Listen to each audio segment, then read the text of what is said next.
बिस्मिल्लाहिर्रहमानिर्रहीम। अस्सलाम वालेकुम जनाब। स्टोरी मैंने एक ही शेयर करनी है। स्टोरी है तहरीक अदम एतमाद, और जो मेन स्टोरी है वो यही है कि तहरीक अदम एतमाद में वो ख़त बड़ी अहमियत अख्तियार कर गया है, और अब उस ख़त पर अपोजिशन का बाकायदा एक रद्द अमल आया है। और अपोजिशन ने इमरान नियाज़ी से नहीं बल्कि इस्टेब्लिशमेंट से बहुत बड़ा मुतालबा कर दिया है।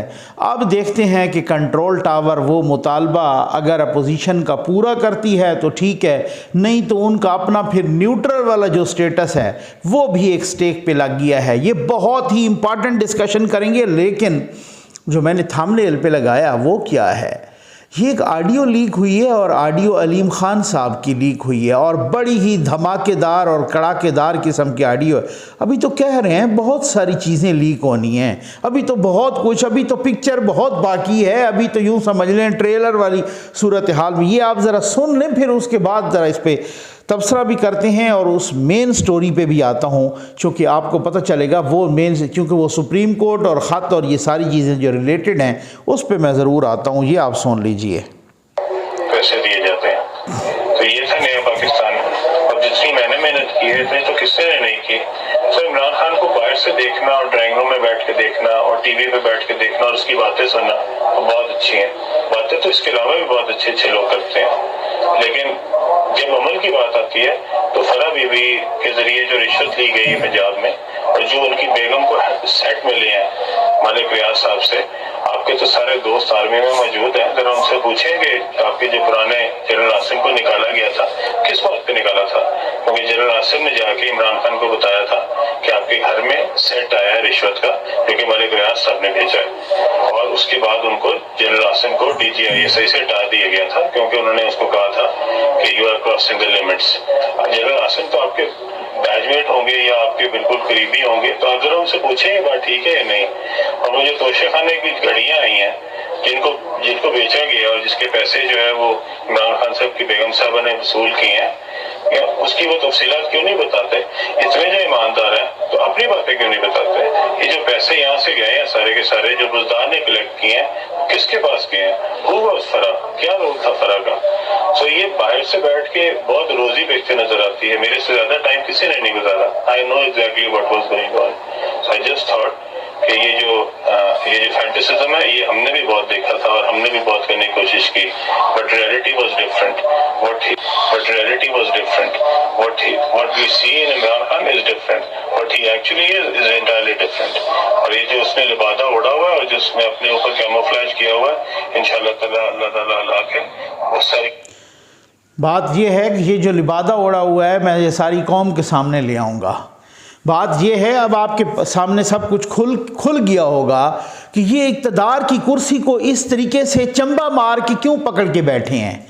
ये असल में मसला ये है कि इनको पता है कि कोई ऐसा तरीका हो जाए ऐसा कि किसी न किसी तरीके से कुछ हम टाइम गेन कर लें। किस तरीके से, अगर हमारे फ़ौरन बाद ही अपोजिशन अब आ जाती है तो एक ऐसा दौर होगा, इन्होंने तो हमारे प्रख्चे उड़ा के रख देने हैं, क्योंकि हमने गांधी इतना किया है कि पीरनी साहबा को मलिक रियाज साहब ने किस तरीके के सेट दिए, पता नहीं वो हीरे का सेट था, सोने का सेट था, क्या था। और ये बता रहे हैं अलीम खान साहब कि जस्टिस आसिम मुनीर साहब, वो जो DGISI थे जो जनरल फैज़ साहब से पहले, उनको जब हटाया गया, समझ आ गई है ना, उनको जब जिस तरीके से हटाया गया, उनको क्यों हटाया गया, उनको जनाब इसलिए हटाया गया DGISI x DGISI general Asim Munir साहब को, उनको इसलिए हटाया गया कि उन्होंने जनरल आसिम साहब ने आके बताया था इमरान खान साहब को कि जी आपकी बेगम साहबा ने मलिक रियाज से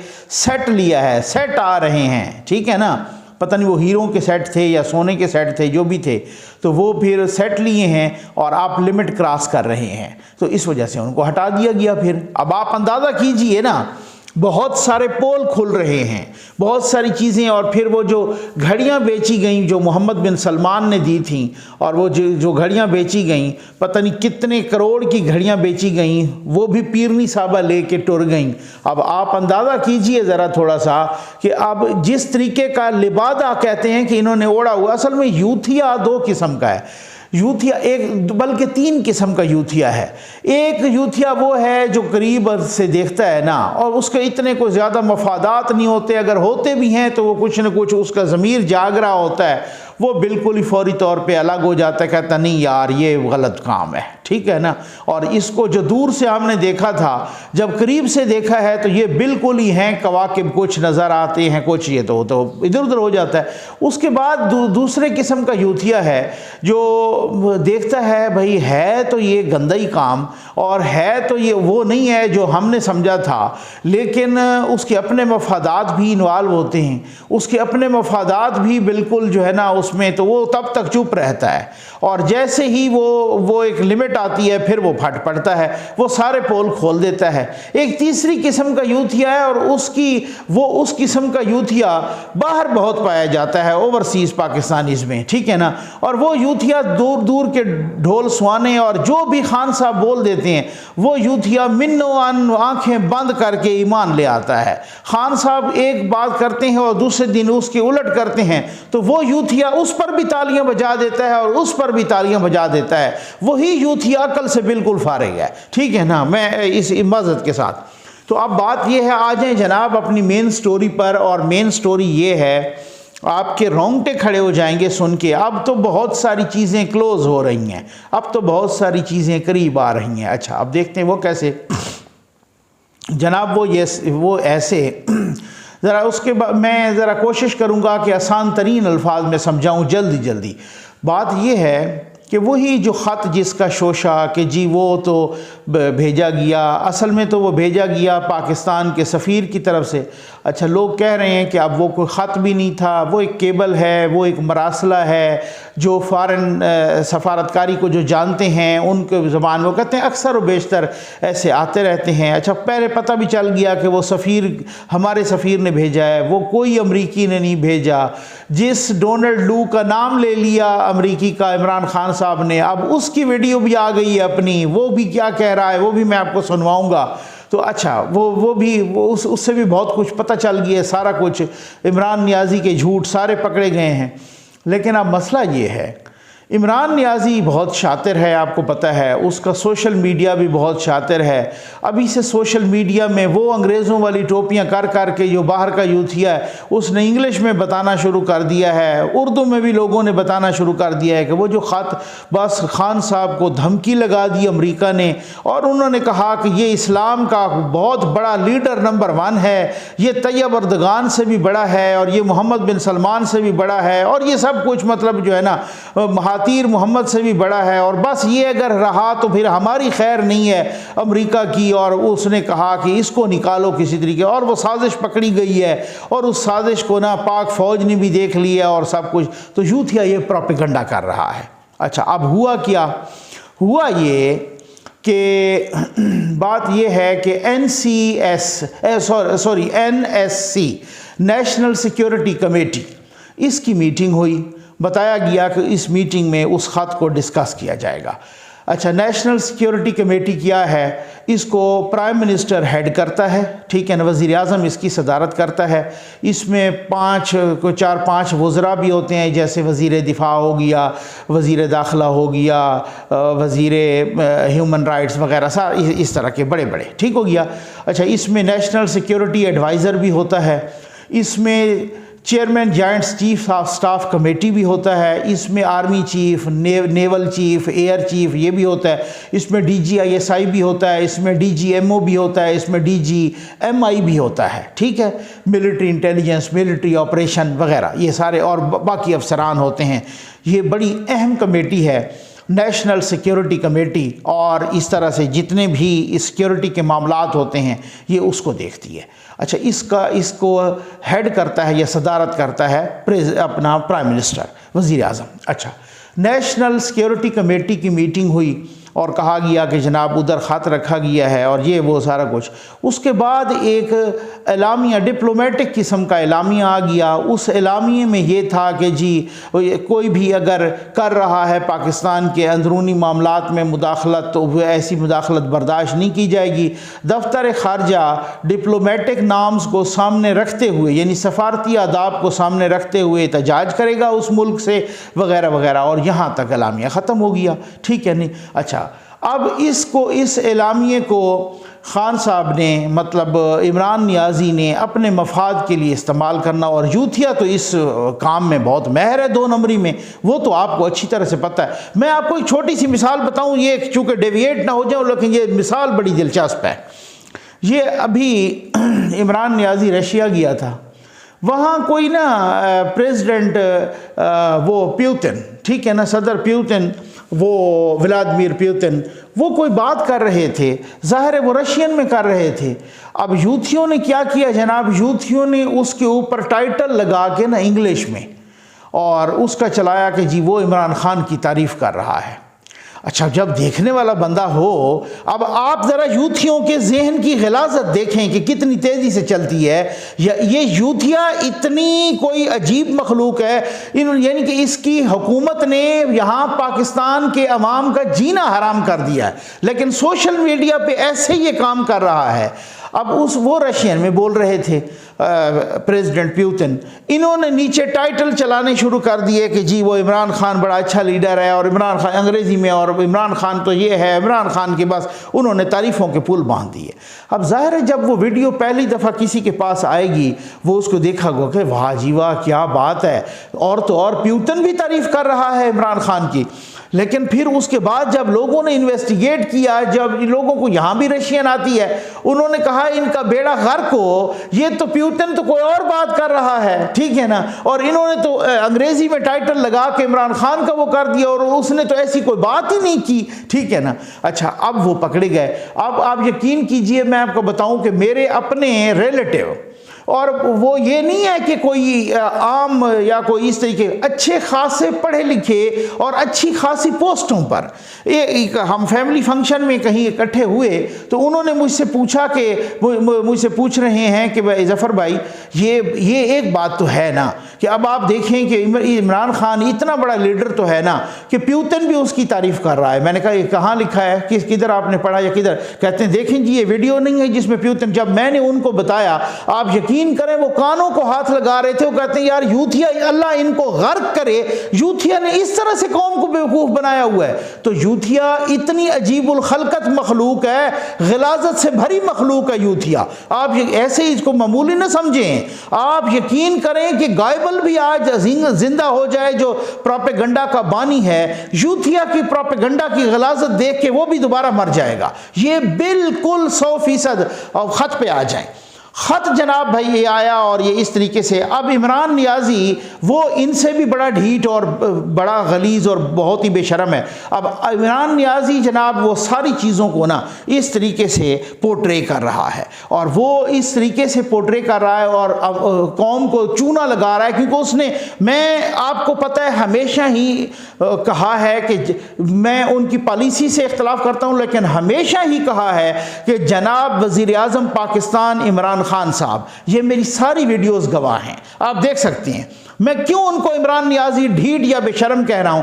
जब से आईन के साथ खिलवाड़ किया है ना, जब से आईन के साथ एक बंदा इतना नीच हरकत करके और इंसानियत से गिर सकता है, अपने आप को डेमोक्रेट कहते हुए, और आईन के साथ उसने खिलवाड़ किया। ये डिक्टेटर तो करते रहते हैं, उनका तो काम यही है। मुशर्रफ ने कहा था कि आईन क्या है, constitution is just like a piece of paper should be thrown in the dustbin. वो तो करते रहते हैं, उनका तो काम ये है। लेकिन एक अपने आप को डेमोक्रेट के और सियासी कहे, और अपने ज़ाती मफाद के लिए उसने आईन का सत्यानाश कर दिया है। ऐसे बेशरम आदमी पर जो है ना उस पानी में डूब बनाना चाहिए चिल्लू भर में। तो इस वजह से ये मैं इस हवाले से, क्योंकि आइन, सिविलियन सुप्रीमेसी, डेमोक्रेटिक वैल्यूज, इस पे किसी किस्म का कोई कंप्रोमाइज नहीं है, भले वो कोई हो, चाहे वो इमरान नियाजी हो, नवाज शरीफ हो, जरदारी साहब हो, कोई भी हो, ठीक है, मौलाना साहब हो, कोई भी हो, इस पे किसी किस्म का बाशऊर इंसान नहीं कर सकता ऐसे। अच्छा, अब उसके बाद आ जाएं कि वो खत पर, कि जी वो खत लेके घूम रहा है और साथ ये कह रहा है, अब आप देखना सही, ये बहुत गहरी बात है, खत लेके घूम रहा है, साथ ये कह रहा है कि जनाब देखो ये ख़त नेशनल सिक्योरिटी कमेटी की मीटिंग में हमने डिस्कस किया और वो जो सारे बैठे थे, आर्मी चीफ भी, चेयरमैन जॉइंट स्टाफ कमेटी भी, और उसके बाद जो बाकी सर्विसेज चीफ्स भी, DGI भी, सबको मैंने कायल कर लिया और वो सब कन्विंस हो गए कि जी वाकई ये अमरीकी साजिश थी, हमारी हुकूमत के ख़िलाफ़ आलमी साजिश हुई है और ये सारे गद्दार उस साजिश में मिले हुए थे और ये सारे जर्नैल, उनको मैंने कन्विंस किया है और सारी पाक फौज को मैंने कन्विंस किया है, मैंने इनको कायल किया है और उन्होंने इस चीज़ की गवाही दी है कि इमरान आप सच्चे हो, ठीक है ना। ये नियाजी प्रोपेगेंडा कर रहा है। अच्छा, अब हो क्या रहा है, हो ये रहा है कि वो इदारा कभी एक सहाफ़ी से कभी दूसरे सहाफ़ी के ज़रिए अपनी पोजीशन बता रहा है। वो कह रहा है कि थोड़ा सा मेरे साथ रहिएगा, मैं बहुत कम वीडियोस में ऐसा कहता हूँ क्योंकि ये चीज़ ज़रा क्लियर हो जाए। वो उस इदारे ने कहा, एक दफ़ा वसीम बदामी साहब से कहा, मैंने ख़ुद भी कंफर्म किया, बाकी लोगों ने भी कंफर्म किया और वो सारा कुछ कि जी पहले इन्होंने कहा कि इमरान नियाज़ी ने झूठ बोला एक इंटरव्यू में कि मुझे आके इन्होंने 3 ऑप्शन दिए कि या इलेक्शन करा लो, या इस्तीफ़ा दे दो, या अदम एतमाद फेस करो। हालांकि वो कहते हैं कि वो इदारा सहाफ़ियों से के ज़रिए उन्होंने बताया कि अस्करी ज़राए ये कह रहे हैं कि हमने तो नहीं कहा था, इन्होंने हमें बुलाया और हमसे मदद मांगी। ये बहुत उलट बात है ना, ठीक। लेकिन उस इदारे का अपना रद्द-ए-अमल आना चाहिए था, उस इदारे की प्रेस रिलीज़ आनी चाहिए थी, DGISPR की एक ट्वीट आनी चाहिए थी, या उस प्रेस कॉन्फ्रेंस में कुछ आना चाहिए था। वो इदारा सहाफ़ियों के ज़रिए आ रहा है या इस तरीके से। अच्छा, फिर उसके बाद हामिद मीर साहब मेरे लिए काबिल एहतराम हैं और इसी तरीके से नजम सेठी साहब भी काबिल एहतराम हैं, मेरे पर्सनल ताल्लुकात भी हैं मेरे, और अच्छा मेरे लिए मोहतरम हैं दोनों। उनके ज़रिए ये भी पता चला कि वो जो ख़त है, वो जो ख़त आया वहाँ से, वो ऐसा नहीं था, बल्कि उसको वजारत ख़ारजा में इस तरीके से ना उसको टेम्पर किया गया, ख़त को तब्दील किया गया, यानी जाली ख़त बनाया गया। आखिर वो ऐसे झूठ तो नहीं बोल रहे, उनको किसी ने बताया, तो वो जिसने बताया, चाहे वो वजारत ख़ारजा है सोर्स या कोई और सोर्स है, उस सोर्स को खुल के बताना चाहिए, अदरवाइज़ इमरान नियाज़ी कहेगा कि ये झूठ बोल रहे हैं। ठीक है, समझ आ गई आपको। अब उस ख़त के बारे में इमरान नियाज़ी हर जगह पे जलसों में कह रहा है और मीडिया टॉक्स में भी और प्रेस कॉन्फ्रेंस में भी, और वो कोई 36 प्रेस कॉन्फ्रेंस कर देता है दिन में, और तो उसके पास आजकल कोई काम है कोई नहीं, सिर्फ यही बातें करने का काम है। तो अब वो कर देता है कि पाक फ़ौज ने भी मेरी इस तरीके की हिमायत कर दी है और वो कन्विंस हो गए हैं कि मैं फिर जो है ना, अच्छा यही तरीका वो सुप्रीम कोर्ट में भी अपना रहे हैं। अच्छा, अब बात क्या है, अब कल की बात है, पहले बिलावल साहब ने एक ट्वीट किया, उस ट्वीट का मैंने जिक्र किया, फिर उसके बाद जरदारी साहब ने एक दबंग किस्म का ज़बरदस्त बयान दिया है और मैं आसिफ अली जरदारी साहब को खिराज तहसीन पेश करता हूँ इस बयान पे। उन्होंने कहा है कि ये जो ख़त लहरा रहा है ना, और ये ख़त कर रहा है और साथ ये भी कह रहा है कि ये मैंने तो सारे जर्नैलों को भी कन्विंस कर लिया, तो इस वजह से नेशनल सिक्योरिटी कमेटी के वो मेंबरान, अस्करी मेंबरान, वो जो जर्नैल बैठे थे, chairman joint chief of staff committee, general Bajwa साहब, जनरल नदीम साहब, एयर चीफ, नेवल चीफ वगैरह, वो अपनी पोजीशन ज़रा क्लियर करें, ये ठीक कह रहा है या गलत कह रहा है। ठीक है, अच्छा इसी तरीके से फिर मौलाना फजल रहमान साहब ने भी कहा कि वो पोजीशन ज़रा क्लियर करो अपनी, क्योंकि अब आपको पोजीशन क्लियर करनी है। फिर उसके बाद मरियम औरंगज़ेब साहबा ने कहा कि जो नेशनल सिक्योरिटी कमेटी के मिनट्स हैं ना, वो मिनट्स ज़रा सामने लाए जाएं। ये तो एलामिया आया ना, एलामिया तो खुद हुकूमत ने और इस तरीके से मिला जुला एलामिया आ गया, और वो फिर उसमें किसी किस्म की कोई एलामिया में ना कोई साजिश का जिक्र है, ना कोई तरीक़े अदम एतमाद का जिक्र है, ना कोई अपोजिशन के गद्दार होने का जिक्र है, कोई भी नहीं। उन्होंने डिप्लोमेटिक तरीके से एहतजाज कर लिया, सो कर लिया, पता नहीं किया भी है या नहीं किया, जो भी है उस तरीके से। अब अपोजिशन कह रही है ये पाक फ़ौज को कि आप अपनी पोजीशन क्लियर करो कि इमरान ठीक कह रहा है, इमरान नियाज़ी, या गलत कह रहा है। अगर ये ठीक कह रहा है तो फिर आप हम पे मुकदमे चलाओ, हम गद्दार हैं, फिर आप मुकदमे चलाओ। और अगर ये गलत कह रहा है तो आपको आपकी तरफ से एक स्टेटमेंट आना चाहिए। अब लगेगा पता कि आप कितने न्यूट्रल हैं। मैं तारीफ भी करता होता हूँ, लेकिन मैं फिर तनकीद पे भी ये उस तरह का बंदा नहीं हूँ। जहाँ तारीफ बनेगी वहाँ पे तारीफ करूँगा, जहाँ पे तनकीद बनेगी राज के करूँगा, ठीक है ना। आपने कहा हम न्यूट्रल हैं, अब वो न्यूट्रल वाला स्टेटस भी दाव पे लगा है, वो न्यूट्रल वाला स्टेटस भी स्टेक पे लगा है। अब अवाम ये कहने शुरू हो गए हैं कि जी ये न्यूट्रल श्यूट्रल सारा ड्रामा है, ठीक है। अब ये मैं नहीं कह रहा, आपको सोशल मीडिया से समझ आ रही होगी, आपको बाकी जमातों के वोटर सपोर्टर से समझ आ रही होगी, बाकी सारा कुछ आपको समझ आ रही होगी।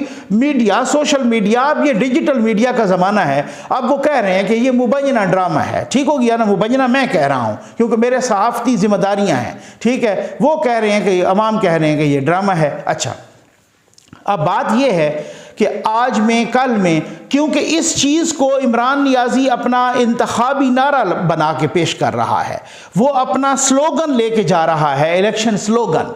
क्योंकि अगर ऐसा बिल फॉर सुप्रीम कोर्ट से कोई रिलीफ नहीं मिलता अपोजिशन को और स्पीकर की जो रूलिंग है वो वापस नहीं होती और नए इलेक्शन की तरफ जाना होता है, तो फिर इमरान नियाज़ी ने आलू प्याज तो कंट्रोल किए नहीं। इमरान नियाज़ी ने उसके पल्ले कुछ और तो काखी कोई नहीं है कि अवाम के सामने पेश करे।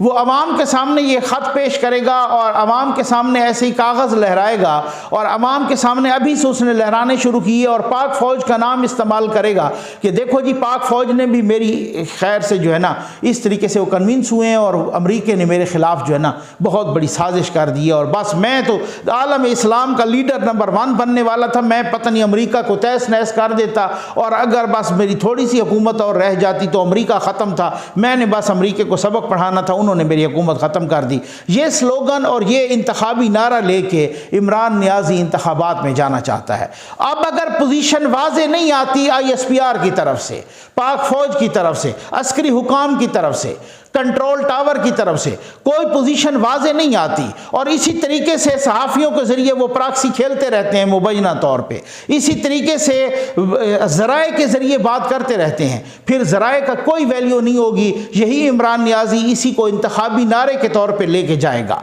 अगर आप ये समझते हैं कि वो बिल्कुल गलत कह रहे हैं तो अब आपको पोजीशन क्लियर करना पड़ेगी। अब आपको सबके सामने क्लियर चीज़ रखना पड़ेगी कि जी ये गलत कह रहा है और अगर वो ठीक कह रहा है और आप सारे बीच में बैठे थे, अगर आपने अपनी आंखों से अमेरिका की साजिश के देखे हैं सबूत, अगर आपने अपनी आंखों से सबूत देखे हैं कि अमेरिका की साजिश में हुकूमत को गिराने के लिए ये अपोजिशन वाले शामिल थे, तो फिर आप आएँ खुल के मैदान में कहें कि ये शामिल थे और ये देखो ये हालात हैं, माफ़ कीजिएगा, और ये सबूत हैं और इमरान नियाज़ी इस कौम का सबसे बड़ा मासूम है, तब उसको आप शहीद बनाएं। लेकिन अगर ऐसा नहीं है तो अब कोई एक अस्करी ज़रिया और दूसरा अस्करी हुकाम और ज़राए के ज़रिए, कोई ज़फ़र नकवी के ज़रिए सामने आ रहा है, कोई वसीम बदामी के ज़रिए सामने आ रहा है, कोई हामिद मीर साहब के ज़रिए, कोई नजम सेठी साहब के ज़रिए, तो ज़रिए से बातें करना आप छोड़ें। अब फॉर गॉड सेक वो ख़त ले, वो उसका अपनी पोजीशन क्लियर करें। जब वो पोजीशन क्लियर हो जाएगी तो फिर भी कुछ लोग कह रहे हैं कि वो रात शायद खकान अब्बासी साहब ने भी एक इंटरव्यू में कहा कि वो अपनी पोजीशन क्लियर करेंगे कोर्ट में, अदालत में। अब अदालत अगर उनसे ना पूछे तो ऑलरेडी भी बहुत सारी उंगलियां उठ रही हैं ना, बहुत सारे शकूक शुबात हो रहे हैं अदालत पे भी, क्योंकि हमारी अदालतों ने माजी में बहुत गंद किया हुआ है माज़रत के साथ, ठीक है ना। तो बहुत सारी वो तो आवाम का जो एतमाद है और जो भी एतबार है वो तो मुबैना तौर पर उठ चुका है। वो कुछ भी हो, अगर वो हालत ये है कि ये मैं अनफॉर्चुनेट है, बहुत ही सितम ज़रीफ़ी है, लेकिन मैं इंतहाई माजरत और अदब के साथ कहूँगा कि इस वक्त सूरत हाल ये है, ये इस जुडिशरी को इस मकाम पर किसने पहुँचाया कि वो ए के हक़ में फ़ैसला देता है तो बी वाले तनकीद करते हैं, और अगर बी के हक़ में फ़ैसला देता है तो ए वाले तनकीद करते हैं। तो इसका मतलब ये है, आपने देखा होगा कि इसी जुडिशरी ने पता नहीं हज़ारों लाखों लोगों को तख्ता-ए-दार पे चढ़ाया होगा, हज़ारों लाखों लोगों की जायदाद के फ़ैसले दिए होंगे। कभी तनकीद हुई है? नहीं।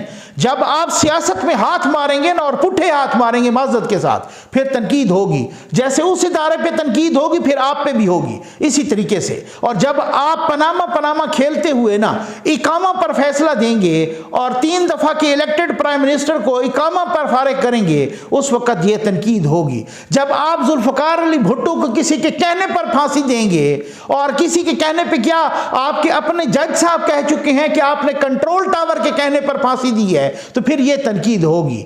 जब आप मुशर्रफ साहब को जनाब आके कहेंगे कि जी आप और तो और आप इस आइन में तरमीम भी कर लो, ठीक है ना, जिस आइन में तरमीम करने का आपको खुद अख्तियार नहीं है, यानी मुझे जिस चीज का अख्तियार नहीं है, मैं वो अख्तियार मुझे नहीं है लेकिन मैं दूसरे को दे रहा हूं, ठीक है ना, तो फिर तनकीद होगी। तो माजी में बहुत सारे पुट्ठे काम हुए हैं, उस पर मैं एक नहीं जाना चाहता। तनकीद हुई क्यों है? क्योंकि हमारी जुडिशरी ने गंद किया है माजी में। इसी वजह से हर आने वाला ऐसा फैसला उस पर उंगलियां उठती हैं। अब मुझे याद है, मुझे इस चीज़ की समझ नहीं आती कि एतजाज़ एहसन से लेकर हामिद खान साहब हो गए, सलमान अकरम राजा साहब हो गए, वसीम सज्जाद हो गए, जस्टिस नासरा इकबाल हो गई, पता नहीं कौन कौन, मिंटो साहब तक, पता नहीं कौन कौन, एक ऐसे नाम बड़े बड़े कि जिनको कॉन्स्टिट्यूशन में, जिनको आइन और कानून में, जिनको लॉ की डिक्शनरी समझा जाता है, जिनको आइन की डिक्शनरी समझा जाता है, जिनको इस तरीके से लोग पीर के तौर पर लेते हैं, वो लोग भी कह रहे हैं कि स्पीकर की जो रूलिंग है गैर आइनी है। तो क्या सुप्रीम कोर्ट ऑफ पाकिस्तान को समझ नहीं आ रही? समझ अच्छे से आ रही है। और अगर फिर भी को खुदा न खास्ता मुबैना तौर पे कोई बादियों नजर में जिस तरह से लोगों को नजर आ रहा है डंडी मारी जाती है, तो फिर अब तो लोग कहना शुरू हो गए हैं ना, बहुत सारी बातें हो रही हैं कि जनाब डिले क्यों हो रहा है, justice delayed is justice denied, कि जब आप देर से जस्टिस देते हैं तो ना होने के बराबर होता है वो जस्टिस, वो इंसाफ नहीं होता मुबैना तौर पे। ऐसे ये बहुत एक मैगजिम है, ये एक मुहावरा है, मैं खुद लॉ ग्रेजुएट हूँ। अब इस तरीके से आप इस साथ ये देख लें तो अब तो लोगों को बहुत सारा कि जी वो अटॉर्नी जनरल साहब मिले थे चीफ जस्टिस ऑफ पाकिस्तान से, और वो अंदर की कहानियां मुबैना तौर पे आ रही हैं कि उन्होंने कहा अटॉर्नी जनरल वही जो दौरे हाजिर के शरीफुद्दीन पीरजादा हैं और वो अपने मुंह पे कालक मल रहे हैं मुबैना तौर पे, वो उसी तरीके से जनाब वो मिले और ये कहानियां आ रही हैं सामने के मुबैना तौर पे उन्होंने चीफ साहब से कहा कि जी इसको थोड़ा सा डिले करवा दें और ताकि ये हमारा काम जो है ना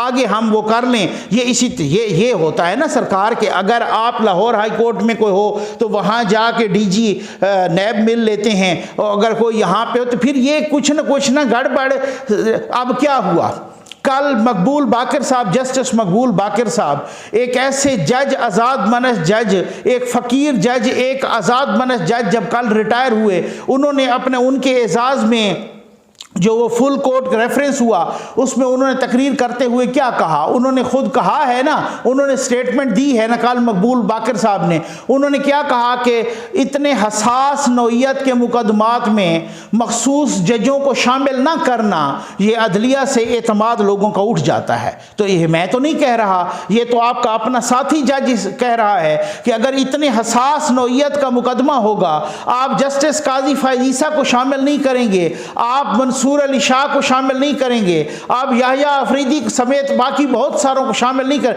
अब अपोजिशन कह रही है कि आप फुल बेंच बना लो, फुल कोर्ट का मुतालबा किया। आगे से जवाब मिलता है कि बेंच तो यही रहेगा, ठीक है, अगर आपको हम में से किसी पर एतमाद नहीं है तो हम उठ जाते हैं। ये अभी जस्टिस काजी फायजीसा साहब का जो मुकदमा चला था और उस मुकदमे को उनको इंसाफ मिला, मैं वकला को सलाम पेश करता हूँ, वकला की तमाम बॉडीज़ को। वो कैसे हुआ, वो उन्होंने कहा जी हमें इस जज पर भी एतराज़ है, हमें इस जज पे भी एतराज़ है, ये भी उठें बेंच से। अब उसके अलावा उन्होंने बेंच बनवाया, तब जाके उनको इंसाफ मिला है। तो पाकिस्तान में इंसाफ इस तरीके से मिलता है, ठीक है ना। तो अपोजिशन कह रही है जी हमारे लिए फुल कोर्ट बेंच बनवाएं।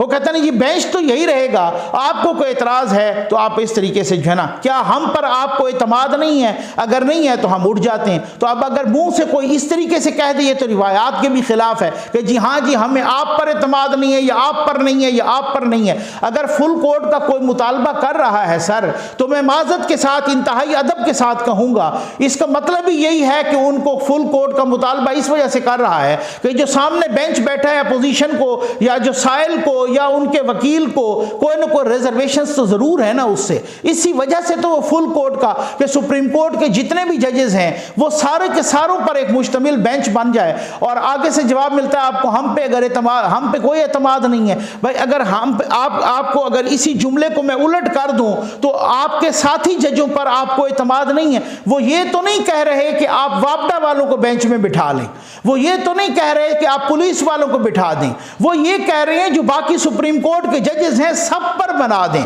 तो क्या आपको उन सब पर एतमाद नहीं है माज़रत के साथ, मुबैना तौर पे या बादियों नज़र में? ये ऐसी बात नहीं है। तो अगर है तो फिर उन साथी जजों को तमाम को फुल कोर्ट से फिर किस तरह का खौफ है? उन तमाम को बिठाएं ताकि जितनी भी कॉन्स्पिरेसी थेरीज हैं, जितनी भी अफवाहें हैं, जो लोग भी इस तरीके की गलत बात या ठीक बात या गलत बात कर रहे हैं, मैं तो समझता हूँ गलत बात कर रहे हैं कि मुझे तो अभी तक ये भी नहीं पता कि वो आपकी बेटी हैं या नहीं हैं, ये भी गलत। क्योंकि एक सोशल मीडिया पे इशू उठा तो मैंने उसको इस वजह से उठाया कि भाई बात ये है कि इस तरीके की गुफ्तगू क्यों हो रही है। ये इस वजह से कि हमारी जुडिशरी ने कुछ इस तरह के काम किए हैं जिसकी वजह से पर्सनल, क्योंकि सर ये सोशल मीडिया का ज़माना है ना, ये 2022 है, ये वो वाला ज़माना नहीं है कि जुल्फ़िकार अली भुट्टो को फांसी हो जाएगी और फिर उसके बाद जनाब ये होगा और लोग कहेंगे इनको तो सुप्रीम कोर्ट ने फांसी दी है। उस ज़माने वाली फांसी भी आज तक तस्लीम किसी ने नहीं की, उस ज़माने वाली फांसी भी आज तक PLD का हिस्सा नहीं बनी।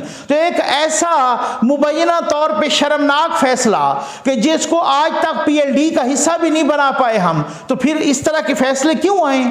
इस तरह के फैसले क्यों आए कि जो इस तरीके को वो करें, जो आइन और कानून को रौंद के जिस तरीके से कार्रवाई हुई कि इधर वो स्पीकर आता है, इधर जनाब फवाद चौधरी साहब उठते हैं, वो एक तकरीर करते हैं, स्पीकर अपनी रूलिंग देते हैं, जनाब रिजेक्टेड, 3 मिनट के अंदर अंदर अदम एतमाद रिजेक्ट हो जाती है और 195-96 बंदे वहीं पे खड़े मुंह तकते रह जाते हैं और आपकी कोई अक्सरियत नहीं होती, आप निकल जाते हैं। उसके अगले 5-10 मिनट में इमरान नियाज़ी नमूदार होते हैं, वो तकरीर करते हैं मैंने असेंबली तोड़ दी है। उससे अगले 10-15 मिनट में सदर की तरफ से आ जाता है कि जी बिल्कुल असेंबली टूट गई है। ये सारा प्रोसेस आपने आइन को तहस नहस करके रख दिया है सिर्फ आधे घंटे में। और अब ये सूरत हाल हो रही है कि मुबैना तौर पे जनाब हमारी अदालत उज़्मा इसको डिले कर रही है, या मुबैना तौर पे उस वक्त करेंगे कि इधर से फलां बंदा फैज़याब हो के जनाब इमरान नियाज़ी वो बंदों को तोड़ ले, या उस वक्त आए फिर स्पीकर की रूलिंग। तो ये बहुत नाजुक मामला है। जब मैं देखता हूं जो अभी रेफरेंस पर मैंने आपको खत पढ़ के सुनाया था, वो खत चीफ जस्टिस को लिखा आबिद हसन मिंटो साहब ने। Abid Hasan Minto is just like an institution, वो एक फर्द का नाम नहीं है। मैंने आपसे कहा ना कि वो सिर्फ कानून और आइन की डिक्शनरी नहीं है, वो एक इदारा समझा जाता है। उसको कानून और आइन वाले जो लीगल फ्रेटर्निटी है, जो वकला बरादरी है, जो जजेस की बरादरी है, बार भी और बेंच भी आबिद हसन मिंटो साहब को एक कानून और आइन का पीर तस्वर करते हैं, वली मानते हैं। उस खत में उन्होंने किस तरीके की धज्जियां उड़ा के रख दी हैं और जिस तरीके का खत लिखा है उसके बाद कोई गुंजाइश है कि क्या सूरत हाल है। तो सर बात यह है कि बहुत सारी सूरत हाल, तो ये अब इदारों को ना अब ये इस तरीके से एक come as come once and for all अपनी पोजीशन क्लियर करनी पड़ेगी। ये नहीं होगा कि कोई कह दें कि हम तो इस तरीके से न्यूट्रल हैं, इमरान नियाज़ी उस खत को लहराता रहे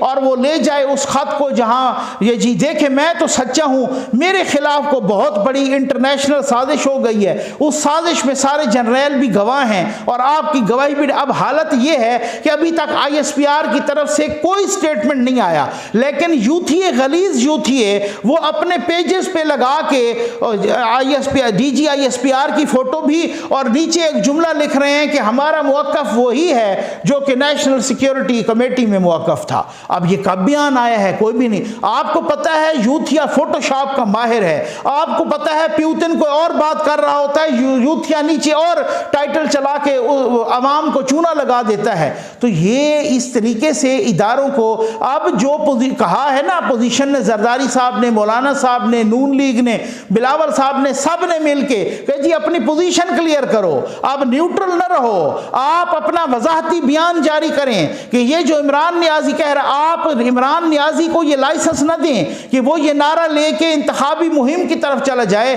अदरवाइज कम से कम मैं न्यूट्रल नहीं मानूंगा आपको। सीधी सी बात है, मैं इंतहाई माजरत के साथ कह रहा हूं कि मैं नहीं कहूंगा कि आप न्यूट्रल हैं। हाँ, आप किसी की फेवर नहीं कर रहे, ये आप पर इल्जाम लग रहा है डायरेक्ट, और कह रहे हैं इमरान नियाजी कि उन्होंने मेरी फेवर की है और उन्होंने कहा है कि इमरान नियाजी आप सच्चे हो, ठीक है ना, और आपके खिलाफ अमेरिका की साजिश हुई है और ये सारे गद्दार हैं अपोजिशन वाले। और वो कह रहा है कि जितने वहां पे जर्नल बैठे थे उन सबको मैंने कन्विंस किया और वो कायल हो गए, ये इमरान नियाजी कह रहा है। ये आप पर इल्जाम लग रहा है, इस इल्जाम को within no minutes, within no, video लंबी हो जाती है लेकिन मैं कोई भी मवाद इसमें अंट शंट नहीं मार रहा, मैं इंतहाई दलाइल से बात कर रहा हूं।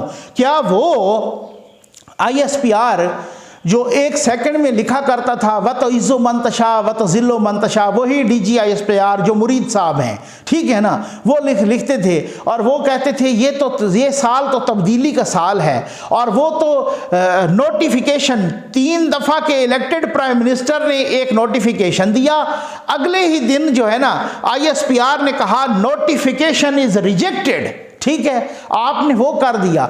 इधर पार्लियामेंट का जंगला तोड़ा, वो पार्लियामेंट के अंदर घुस गए, PTV के अंदर घुस गए, जब उन पे लाठीचार्ज पुलिस ने किया और आंसू गैस छोड़ा और कुछ भी नहीं हुआ, तो ISPR की तरफ से एक प्रेस रिलीज आ गई कि further use of force will aggravate the situation, कि अगर आपने यूथियों पर मजीद लाठीचार्ज की या फोर्स इस्तेमाल की तो ये इससे सूरत हाल खराब हो जाएगी। तो उस वक्त तो आप सेकंड्स में कर देते थे, अब वो इल्जामात आप पर लग रहे हैं। सर, आपको भी पोजीशन क्लियर करना पड़ेगी, आप अदरवाइज आपको न्यूट्रल कोई नहीं कहेगा, आपको फैसिलिटेटर कहेगा। माजरत के साथ आपको हर बंदा, बाशऊर बंदा फैसिलिटेटर कहेगा, और वो ये कहेगा कि सर आपने इमरान नियाजी को फैसिलिटेट किया है और आपने सहूलतकारी की है। वो ये नारा लेके इलेक्शन में जा रहा है, और अगर आपका बयान आ गया तो इमरान नियाजी का इधर ही सत्यानाश हो जाना है, वो खत भी खराब हो जाना है, वो साजिश का भी सत्यानाश हो जाना है। और उस साजिश की बुनियाद पे जो इमरान नियाजी ने आईन का सत्यानाश किया है, फिर सुप्रीम कोर्ट ऑफ पाकिस्तान के पास कोई ऑप्शन नहीं रहेगी कि आपने उस साजिश की बुनियाद पे अदम एतमाद को तहस नहस कैसे किया है, आपकी जुर्रत कैसे हुई है। उसको साजिश को बुनियाद बना के ये डिप्टी स्पीकर कासिम सूरी ने, जो खुद भी स्टे पे है, बेशरम और ढीठ इंसान, उसने ये किया है ना। तो अब देखते हैं कि क्या होता है। उम्मीद है आपको वीडियो पसंद आई होगी। आपका बहुत बहुत शुक्रिया।